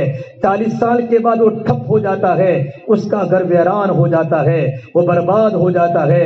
ہمارے گڈھا کی گلیوں میں مانگنے والا فقیر اتنا ذلیل نہیں ہوتا، اللہ کی قسم، جتنا سود کھانے والا، سود کی منڈیاں چلانے والا اور سود کے بازار گرم کرنے والا سوسائٹی میں برباد اور تباہ ہو جاتا ہے۔ اس کی طرف اس کا بیٹا بھی محبت کی نگاہ سے نہیں دیکھتا اور رشتے دار بھی اس کی طرف محبت کی نگاہوں سے نہیں دیکھتے۔ فرمایا میں نے اپنی اولاد کو کبھی شک والا لقمہ بھی نہیں کھلایا۔ دوسری بات فرمائی اپنی اولاد کے بارے میں فرمایا ہم نے میاں بیوی نے ارادہ کیا کہ بچے ماں باپ سے جنت بھی سیکھتے ہیں اور بچے ماں باپ سے جہنم بھی سیکھتے ہیں، اس لیے اپنے دونوں کو اپنی زندگی سنت کے مطابق گزارنی پڑے گی۔ کھانا کیسے کھانا ہم سنت کے مطابق کھائیں گے، دسترخوان پر کیسے بیٹھنا، دسترخوان کو کیسے اٹھانا۔ فرمایا کبھی ہم نے میاں بیوی نے کبھی گھر میں تو نہیں کی، میں ہمارے گھر میں نہیں ہوئی، بچوں کی حاضری میں ہم نے کبھی گھر میں جھگڑا نہیں ہوا، کوئی ہماری آپس کی بات ہوتی تو بچوں کی غیر موجودگی میں ہم مسئلے کو نمٹاتے تھے۔ اگر شوہر اپنی بیوی کو بچوں کے سامنے اگر ڈانٹتا ہے تو اولاد کی دل سے ماں کی عزت کم ہو جاتی ہے۔ جن گھروں میں جھگڑے شروع ہو جاتے ہیں ان گھروں میں شیطان رہتے ہیں، ملائکہ ان گھروں میں نہیں رہتے۔ وَإِنَّ الشَّيْطَانَ يَنزَغُ بَيْنَهُمْ، شیطان آپس میں دشمنی ڈالتا ہے، معمولی باتوں پر بیوی کے دل میں شوہر کی نفرت ڈالتا ہے، شوہر کے دل میں بیوی کی نفرت ڈالتا ہے، اولاد ماں باپ کی نافرمان بن جاتی ہے، اولاد زندگی گزارنا اولاد کے لیے مشکل ہو جاتا ہے، سنگ مرمر کے مکان بھی کانٹے دار صحرا بن جاتے ہیں اور گھروں میں رونے کی آوازیں شروع ہو جاتی ہیں۔ یہ اس وقت ہوتا ہے جب گھر کی غذا حرام کی ہو جاتی ہے۔ اس سے میرے بھائیو حلال روٹی کھاؤ، اور اپنی زندگی اولادوں کو دیندار بنانا ہو تو ماں باپ کو پابند بننا پڑے گا۔ قُوا أَنفُسَكُمْ وَأَهْلِيكُمْ نَارًا، اپنے کو پابند بناؤ، اپنے گھر والوں کو پابند بناؤ۔ وَأْمُرْ أَهْلَكَ بِالصَّلَاةِ وَاسْتَبِرْ عَلَيْهَا، نبی جی اپنے گھر والوں کو نماز کا حکم کرو، خود نماز پڑھ جاؤ، اپنی پوری زندگی کا اثر اپنی اولاد پر پڑے گا۔ اولاد کی زندگی میں دین کو لانا ہے، ماں باپ کی زندگی میں دین کو لانا پڑے گا۔ افغانستان کے بادشاہ امیر دوست بہت بڑے بادشاہ گزرے ہیں، منصف مزاج کے بادشاہ تھے۔ ان کا بیٹا ایک جگہ پر گیا ملک کو فتح کرنے گیا ہے، لیکن خفیہ ایجنسی والوں نے خبر دی کہ تمہارا بیٹا تو شکست کھا کر آ رہا ہے، تمہارا بیٹا شکست کھا کر آ رہا ہے، تمہارا بیٹا تو ہار کر آ رہا ہے۔ بادشاہ گھر پر پہنچا، اپنی بیگم صاحبہ کو کہا ہمارا بیٹا تو ملک کو فتح کرنے گیا تھا، لیکن ابھی رپورٹ آئی ہے، خفیہ ایجنسی والوں نے خبر دی ہے ہمارا بیٹا تو شکست کھا کر آ رہا ہے، ہمارا بیٹا ہار کر آ رہا ہے۔ تو بیگم صاحبہ نے کہا اللہ کی قسم میرا بیٹا شہید تو ہو سکتا ہے، میرا بیٹا کبھی پیڑ پھیر کر کبھی میرا بیٹا بھاگ نہیں سکتا۔ تو بادشاہ سمجھا عورتوں کی تو ایسے ہی عادت ہوتی ہے بولنے کی، بات کہاں سمجھتی ہے۔ کچھ دنوں کے بعد خبر آئی کہ تمہارا بیٹا ہار کر نہیں آیا، بلکہ تمہارا بیٹا تو فتح کے شامیانے بجاتا آ رہا ہے اور فتح کے جھنڈے گاڑتا آ رہا ہے اور جیت کر آ رہا ہے۔ بادشاہ سلامت اپنی بیگم صاحبہ کو خبر دی، لیکن پھر کہا اے میری پیاری بیوی تو نے اس یقین کے ساتھ کیسے کہہ دیا کہ میرا بیٹا شہید تو ہو سکتا ہے لیکن میرا بیٹا کبھی ہار نہیں سکتا۔ بیگم صاحبہ نے کہا تو راز کی بات ہے، راز کی بات ہے۔ تو بادشاہ سلامت نے کہا بیگم صاحبہ میں آپ کو کسی مولانا کی گھر کی کارگزاری نہیں سناتا، ایک بادشاہ کے گھر کی کارگزاری سناتا ہوں۔ بادشاہ نے کہا اگر تو اپنے راز کی بات ہے تو اپنے شوہر کو نہیں سنائے گی، کس کو سنائے گی؟ تو بیگم صاحبہ نے کہا جب یہ بچہ میرے پیٹ میں جب تھا اس وقت سے میں نے آپ کی حکومت کا ایک پیسہ میں نے نہیں کھایا، میں مزدوری کر کے کھاتی تھی تاکہ اندر حلال کی پروان چڑھے۔ جب میرا بیٹا پیدا ہوا ہے، پیدا ہونے کے بعد میں ٹوپیاں سی کر میں نے اپنا گھر کا گزارن چلایا ہے۔ جب بھی میرے بیٹے کو میں نے دودھ پلایا ہے، میری ماں میری بہنوں ایک بادشاہ کی بیوی یہ کہتی ہے میں نے اپنے بیٹے کو وضو کر کے دودھ پلایا۔ سردی کا موسم ہوتا تھا، رات کی ٹھنڈی ہوتی تھی، میرا بیٹا رات کو 3 بار اٹھتا، 4 بار اٹھتا، اگر 4 بار اٹھتا دودھ پینے کے لیے میں راتوں کو اٹھ کے وضو کرتی اور وضو کر کے اپنے بیٹے کو دودھ پلاتی۔ اس یقین سے میں نے کہا اتنی میں نے اپنے بیٹے کی تربیت کی ہو، حلال غذا کھلائی ہو، ایسا بیٹا بزدل نہیں ہو سکتا، ایسا بیٹا تو بہادر ہو سکتا ہے۔ میرا بیٹا کبھی ہار کے نہیں آ سکتا، میرا بیٹا تو فتح کے شامیانے گاڑ کر آئے گا یا اللہ کے راستے میں شہید ہو جائے گا۔ ایسے میرے بھائی اور میری بہنوں ہماری ذمہ داری اپنے گھروں کی تربیت کرنا، اپنے بچوں کو نیک بنانا۔ اسے دوسری بات فرمائی ہم اپنے ماں باپ نے ارادہ کیا ہے اپنی زندگی کو نیکی کے مطابق بنائیں گے۔ اور تیسری بات فرمائی جب ہم نفل نماز پڑھتے ہیں، فرض نمازوں کے علاوہ ہمارا معمول ہے اتحیات کے پڑھنے کے بعد درود شریف پڑھتے ہیں، اور درود شریف پڑھنے کے بعد دعائے معثورہ کی وجہ دعا پڑھنا ہمارا معمول ہے۔ ربنا هب لنا من ازواجنا وذرياتنا قرة اعين واجعلنا للمتقين اماما، اے ہمارے پروردگار ہماری بیویوں کو ہمارے بچوں کو ہماری آنکھوں کی ٹھنڈک کا ذریعہ بنا اور ہمیں متقین کا امام بنا۔ ان 3 عمل کی برکت سے اللہ کا کرم ہمارے بچے سے نیک ہیں، اور جو بھی ہمارے گھر میں آتا ہے 10 منٹ کے لیے 5 منٹ کے لیے ہمارے بچوں کے تقوی کو دیکھ کر، ہمارے بچوں کی نیکی کو دیکھ کر روتا روتا یہاں سے جاتا ہے اور اپنی زندگی کے بدلنے کے فیصلے کرتا ہے۔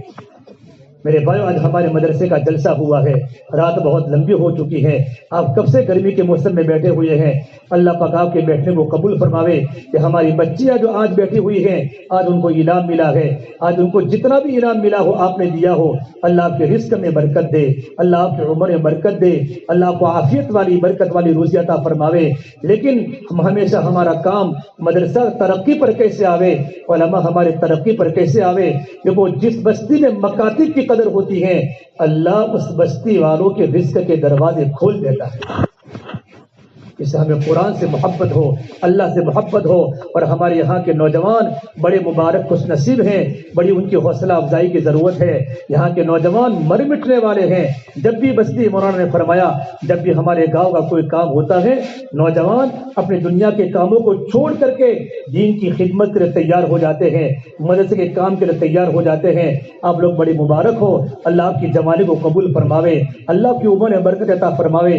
یہ مجلس سے بار بار نہیں ہوتی میرے بھائیو، 10-15 سال کے بعد ہمارے مدرسے کا جلسہ ہوا ہے، اس لیے یہ جلسے کا مقصد صرف جلسہ نہیں ہوتا بلکہ جلسے کا مقصد زندگیوں کو بدلنے کا ہوتا ہے، مدرسے کی ترقی مقصود ہوتی ہے، اور بچوں کی مستقبل روشن ہونا مطلوب ہوتا ہے۔ ہمارے بچوں کا مستقبل روشن بن جائے، ہماری بچوں کی زندگی آراستہ ہو جائے، ہماری بچیاں باحیا بن جائے، اس کے لیے آپ کے لیے ضروری ہے کہ آئندہ زمانے کے حالات سے ہم نہ گھبراوے۔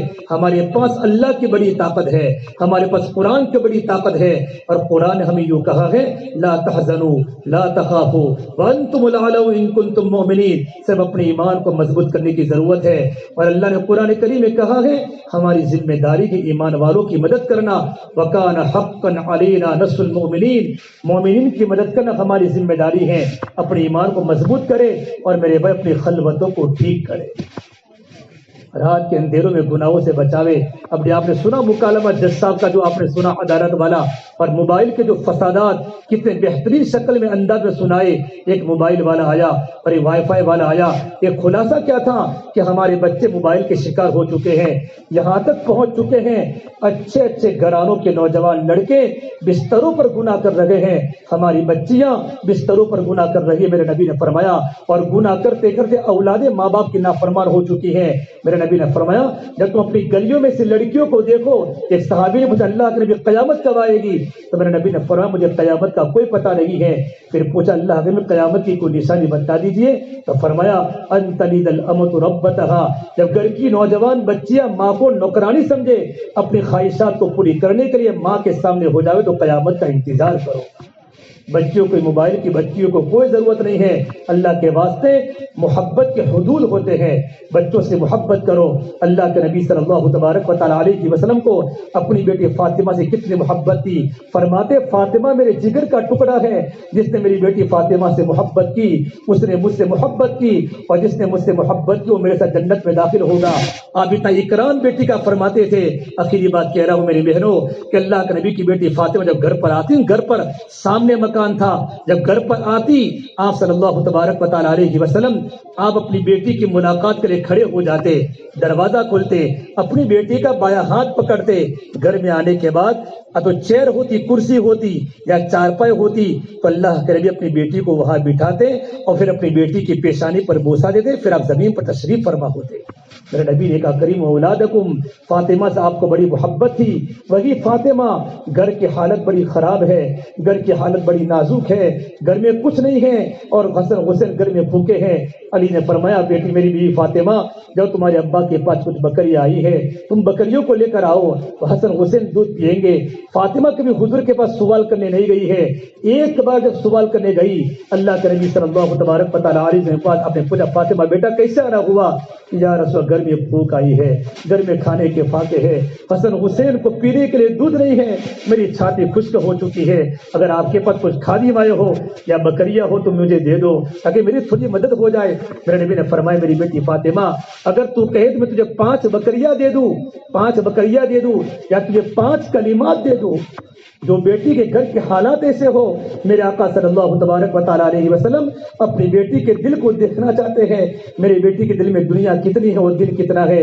بیٹے اگر تو یوں کہے میں 5 بکریاں دے دوں یا 5 کلمات دے دوں، حضرت فاطمہ نے کہا میرے ابا آپ مجھے 5 کلمات دے دو۔ کہا بیٹا یہ 5 کلمات لے جا، یا اول الاولین یا آخر الاخرین یا راحم المساکین یا ذی القوۃ المتین یا ارحم الراحمین۔ میری بیٹی یہ 5 کلمات کو پڑھا کر اللہ تیری ضرورت کو پورا کرے گا۔ فاطمہ گھر پر گئی ہے تو گھر پر جانے کا حسن حسین بھوک کے انتظار میں، روٹی کے انتظار میں تھے اور دودھ کے انتظار میں۔ حضرت نے فرمایا فاطمہ کیا لے کر آئی ہو؟ کہا میرے پیارے شوہر دنیا لینے گئی تھی آخرت کو لے کر آئی ہوں، دنیا لینے گئی تھی آخرت کو لے کر آئی ہوں، دنیا لینے گئی تھی آخرت کو لے کر آئی ہوں۔ حضرت نے فرمایا میری بیوی فاطمہ آج کا دن میری زندگی کا سب سے بڑا قیمتی دن ہے۔ یہ اللہ کے نبی کی تربیت ہے۔ بیٹی کے ابا فون دے دو مجھے، میری سہیلی کے پاس فون ہے۔ ابا فون لاتا گئے، یہ فون نہیں گئے، یہ گمراہی کا سامان ہے جو میرے اور آپ کے ایمان کو برباد کر دے گا۔ یہ جوانی کا زمانہ ہے، چاروں طرف گناہوں کا ماحول ہے۔ میرے بھائیوں اٹھتی جوانیاں مت دیکھو، اٹھتے جنازے دیکھو، شادی کی بارات مت دیکھو، موت کے ماتم دیکھو۔ ہم سب کو مرنا ہے اور ہم سب کو قبر میں جانا ہے، اللہ کے سامنے کھڑے ہو کر زندگی کا حساب دینا ہے۔ اور اپنی اولاد کے بارے میں اللہ تعالیٰ کل قیامت کے بدر ماں باپ سے ان کی ذمہ داری کے بارے میں پوچھے گا۔ اللہ کے نبی صلی اللہ تبارک و تعالی اللہ کے راستے میں کسی نے کہا اللہ کے نبی آپ کی بیٹی فاطمہ کتنے دنوں سے بیمار ہے؟ نبی کی بیٹی ہے، جنت کی عورتوں کی سردار ہے۔ آپ جب غزوے سے فارغ ہوئے آپ سیدھے اپنی بیٹی کے گھر پر گئے، ساتھ میں عمران بن حسین کو ساتھ میں لیا۔ گھر جا کر کھجور کے چھپر کا مکان ہے، جا کر دروازہ کھٹکھٹایا، اندر سے آواز ہے من فی الباب، کون ہے میرے دروازے پر؟ کہاں بیٹا فاطمہ تیرے ابو محمد صلی اللہ تبارک و تعالیٰ علیہ وسلم تیری عیادت کے لیے آئے ہوئے ہیں۔ اندر سے آواز آئی، آپ کے ساتھ کوئی اور صحابی ہے کہ میرے ساتھ عمران بن حسین کے عرب کے سردار؟ حضرت فاطمہ نے اندر سے جواب دیا یا ابتا، میرے ابا جان میرے پاس تو بدن کو چھپانے کے لیے مکمل کپڑا بھی موجود نہیں ہے۔ یہ اللہ کے نبی کی بیٹی فاطمہ کی زندگی ہے کہ میرے آقا صلی اللہ علیہ وسلم نے اپنی بیٹی فاطمہ کا دکھڑا سنا، آپ رو پڑے، روتے روتے آپ پر غصی طاری ہو گئی۔ آپ کے بدن پر 2 چادریں تھی، ایک لنگی کی شکل میں پہنی ہوئی تھی، ایک اوپر تھی۔ آپ نے اپنے اوپر کی چادر کو اتار کر بیٹی فاطمہ اس سے پردہ کر لو۔ تھوڑی دیر کے بعد آپ صلی اللہ تبارک و تعالیٰ علیہ وسلم گھر میں داخل ہوئے ہیں۔ گھر کا عجیب منظر ہے، دیکھا فاطمہ ٹانڈ پر سوئی ہوئی ہے، بیٹی کا پورا بدن گرم ہے۔ آپ نے پیشانی پر ہاتھ رکھ کر پوچھا، پیشانی بالکل گرم تھی، کیف حالک یا فاطمہ، بیٹی فاطمہ تیری طبیعت کیسی ہے؟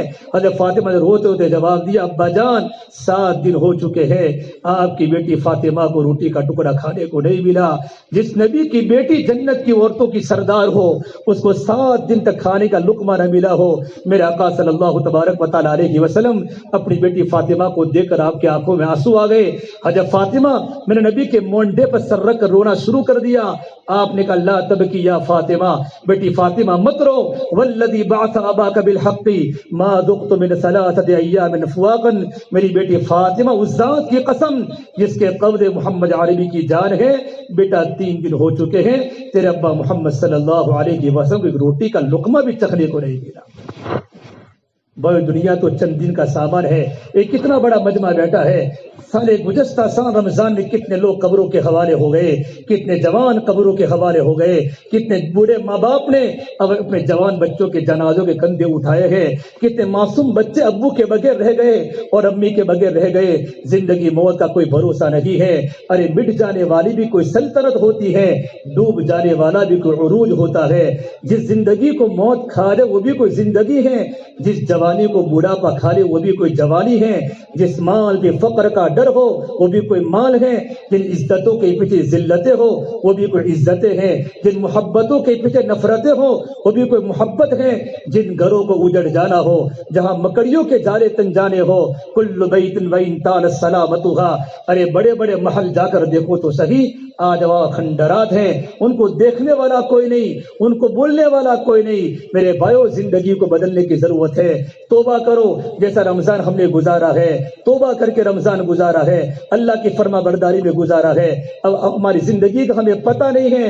اپنے آنکھوں میں حیا کا کاجل لگاؤ اور اپنے کانوں کو قرآن کے نغموں سے آشنا کرو اور اپنے چہرے کو حضور والا چہرہ بناؤ اور اپنے لباس کو حضور والا لباس بناؤ اور اپنے ہاتھوں میں اللہ کے عشق کی ہتکڑیاں ڈالو اور اپنے پیروں میں اللہ تعالیٰ کی محبت کی بیڑیاں ڈالو اور اپنے گلے میں آپ صلی اللہ تبارک و تعالیٰ علیہ وسلم کی اطاعت کا گلوبند ڈالو اور لمبے لمبے سجدے کر کے اپنے ماتھے میں اللہ کے سجدے کا جومر سجاؤ۔ پھر دیکھو تم کیسے اللہ کے پیارے لگو گے۔ اللہ بھی ہم سے محبت کرے گا، نبی بھی ہم سے محبت کرے گا۔ اسے میرے بھائی آپ حضرات سے گزارش ہے، اللہ سے توبہ کر کے جاوے، ہماری مستورات بھی توبہ کرے، اپنے شوہروں کی خدمت کرے، رشتہ داروں سے اچھا برتاؤ کرے، اپنے دل کو پاک کرے، اگر ہماری کسی ناتعلقی ہے اس کے ساتھ محبت سے معافی مانگے۔ محبت پتھروں کو بھی پھول بنا دیتی ہے، جھگڑے گھروں کو ویران کرتے ہیں۔ زندگی محبت سے گزارنا سیکھو، اہل علم کی قدر کرو، علماء کی قدر کرو، ماں باپ کی قدر کرو۔ ماں باپ اللہ کی بڑی نعمت ہے۔ ہمارے نوجوان اپنے بچوں کے پیروں کو دابے، اپنے بچے اپنے ماں باپ کے پیروں کو دبائے۔ ماں باپ بہت بڑی نعمت ہے۔ امام شافعی نے علم کو حاصل کیا ہے، 14 سال کی عمر میں بڑے امام بن چکے، امام العربی والعجم۔ رات کا وقت ہوتا تھا، اپنی بڑی اماں کے پاس آتے تھے، بڑی اماں کے پیروں کو چومتے تھے اور بڑی اماں کے پیروں کو چاٹتے تھے۔ ان کی بڑی ماں فرماتی، بیٹا امام شافعی انت امام العربی والعجم، تو عرب کا بھی امام ہے، تو عجم کا بھی امام ہے، میرا بیٹا تیرا بہت بڑا مقام دنیا میں ہے، تو میرے پیروں کو چاٹتا ہے۔ فرماتے ماں میں تمہارے پیروں کو نہیں چاٹتا، میں تو جنت کی نعمتوں کو چاٹ رہا ہوں، میں تو جنت کی نعمتوں کو چاٹ رہا ہوں۔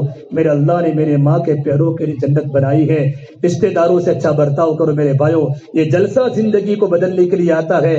آئندہ موقع ملے نہ ملے، آئندہ لمحے نہ ملے، ہم اللہ سے توبہ کرے، اپنی راتوں کی خلوت پاک کرے، موبائل سے اپنے آپ کو بچاوے۔ چھوٹے چھوٹے بچے موبائل کے عادی ہو جاتے ہیں، بچہ روتا ہے ماں موبائل دے جاتی ہے، بچہ غصے ہوتا ہے ماں موبائل دے جاتی ہے۔ موبائل دینے سے بچہ چوپ تو ہو جائے گا، لیکن بچہ جو دیکھتا ہے ایک عمر کے پوری ہونے کے بعد یہ ساری تصویریں بچے کے ذہن میں واپس آ جاتی ہیں اور بچہ پھر اللہ کا بھی نافرمان بنتا ہے اور ماں باپ کا بھی نافرمان بنتا ہے۔ اللہ مجھے اور آپ کو معاف فرمائے، اللہ ہمارے مدرسے کے جلسے کو قبول فرمائے، جو باتیں کہی گئی، سنی گئی، سنائی گئی، ان باتوں پر ہمیں عمل کرنے کی توفیق عطا فرمائے۔ جن لوگوں نے جلسے میں جس طرح سے محنتیں کی ہیں اور بچوں کی حوصلہ افزائی فرمائی، یہ منڈپ کے باندھنے میں اور ہر طرح کی جو مائک کے جن چیزوں کی ضرورت پڑی ہے اور اللہ کے لیے دعائیں کی ہیں، اللہ ان تمام کی ضرورتوں کو اللہ پوری فرماوے، اللہ ان کی مدد فرماوے، اللہ پاک ہماری ہر جائز تمنا اللہ پاک پوری فرماوے۔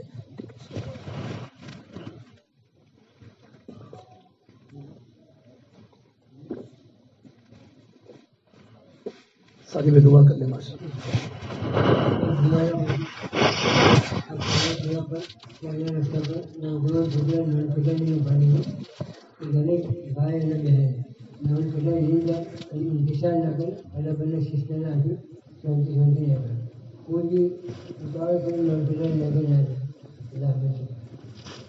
اللهم لك الحمد كله ولك الشكر كله ولك الخير كله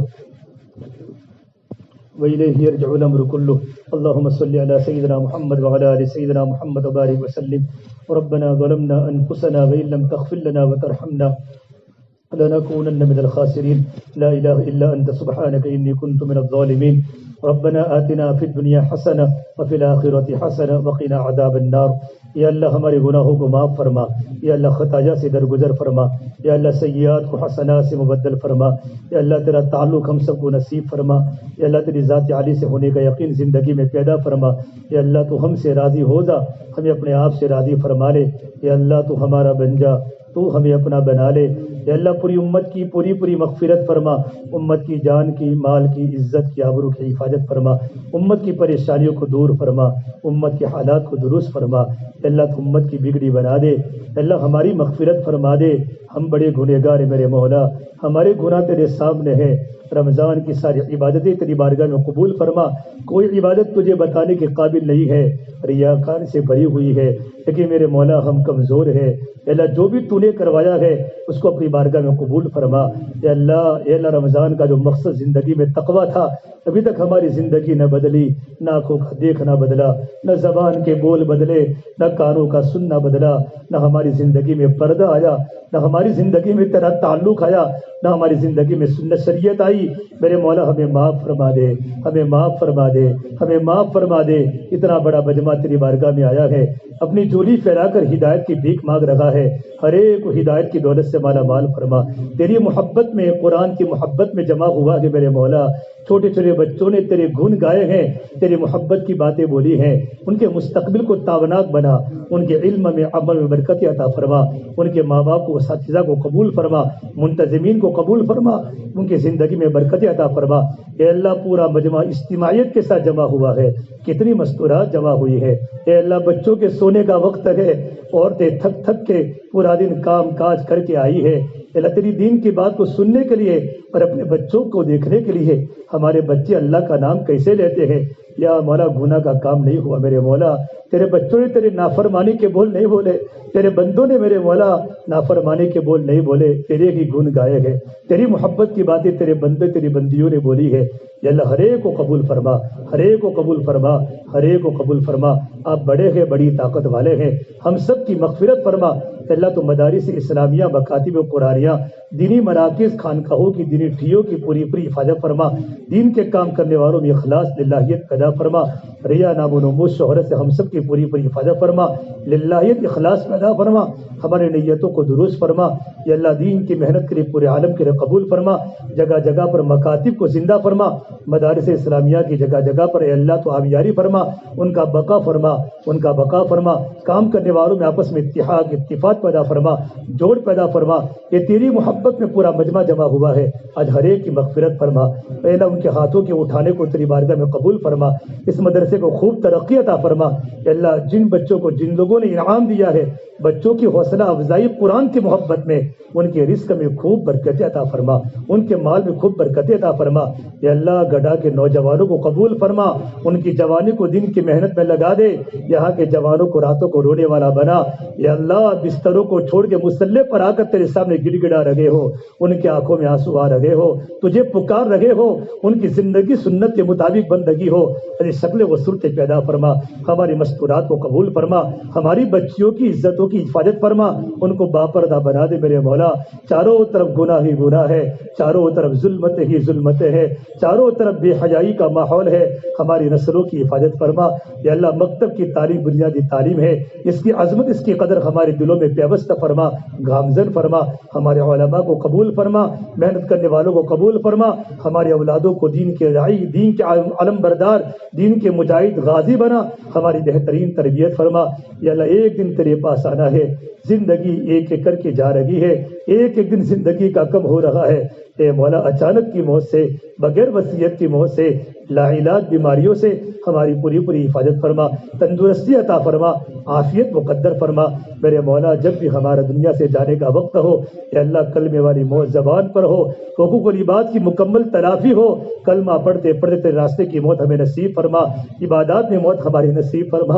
میرے مولا عزت کے بعد ذلت سے ہمیں بچا دے، ہدایت کے بعد گمراہی سے ہماری حفاظت فرما دے۔ اے اللہ ہم کمزور ہے، ہمارا ایمان کمزور ہے، ہمارا جسم بھی کمزور ہے، ہم جسمانی روحانی بیماریوں کے شکار ہے۔ اے اللہ تو شفا یاب فرما، شفا کاملہ دائم عطا فرما، ہمارے دوستوں کی، ہمارے ساتھیوں کی پوری پوری مغفرت فرما، ان کے اولادوں کی مغفرت فرما، ہمارے والدین کی مغفرت فرما، ہمارے اولادوں کی مغفرت فرما، ہمارے اساتذہ کی، ہمارے شاگردوں کی، متعلقین کی، محسنین کی، اے اللہ پوری امت مسلمہ کی، اے اللہ تو پوری پوری مغفرت فرما، اس مدرسے کو خوب ترقی عطا فرما۔ مولانا الدین صاحب گڑھوی رحمۃ اللہ علیہ اللہ تم کی قبر کو نور سے منور فرما. اس بندے نے بڑے مجاہدوں سے قربانی کے ساتھ زندگی گزاری ہے یا اللہ حدیث کے علوم پڑھائے ہیں, ان کی قبروں کو نور سے منور فرما. ان کے اولادوں سے تو دین کے بڑے بڑے کام لے لے, ہر طرح سے ان کے خاندان کی اور پورے یہاں کے جتنے بھی خاندان ہیں, ایک ایک گھر کے ایک ایک فرد کی اللہ تو پوری پوری حفاظت فرما. اس ضلع کو قبول فرما, اس علاقے کو قبول فرما, یہاں کے علماء کو مدارس کو قبول فرما. آپس میں جوڑ اتفاق اتحاد پیدا فرما, ایک دوسرے کا اکرام پیدا فرما. یا اللہ دلوں میں حسد سے کینہ سے تکبر سے ہماری حفاظت فرما. میرے مولا, اے میرے مولا, رات آدھی رات ہو چکی ہے, تو پہلے آسمان پر ہے میرے مولا, ہماری دعاؤں کو اپنی بارگاہ میں قبول فرما. تیرے پیارے نبی صلی اللہ تبارک و تعالیٰ علیہ وسلم جتنی خیر کی, بلائی کی, برکتوں کی تیرے نیک بندوں نے دعائیں کی ہیں, اے اللہ ہم بھی تیرے سامنے دعا کرتے ہیں, ہمارے حق میں اور پوری امت کے حق میں مقدر فرما. جن شرور سے, فتنوں سے, بلاؤں سے, مصیبتوں سے, بیماریوں سے پناہ مانگی ہے, اے اللہ ہم بھی تیرے سامنے پناہ مانگتے ہیں, ہمیں پناہ نصیب فرما. ہماری دعا کو اپنے فضل و کرم سے پیارے حبیب محمد مصطفیٰ صلی اللہ تبارک و تعالیٰ علیہ وسلم کے صدقے طفیل ہم سب گنہگاروں کی دعا کو رب العالمین اپنی بارگاہ میں قبول فرما. اللہم انا نسألک من خیر ما سألک منہ نبیک محمد صلی اللہ علیہ وسلم ونعوذ بک من شر ما استعاذک منہ نبیک محمد صلی اللہ علیہ وسلم. ربنا تقبل منا انک انت السمیع العلیم, وصلی اللہ تعالی علی خیر خلقہ محمد وعلى آلہ وصحبہ اجمعین برحمتک یا ارحم الراحمین.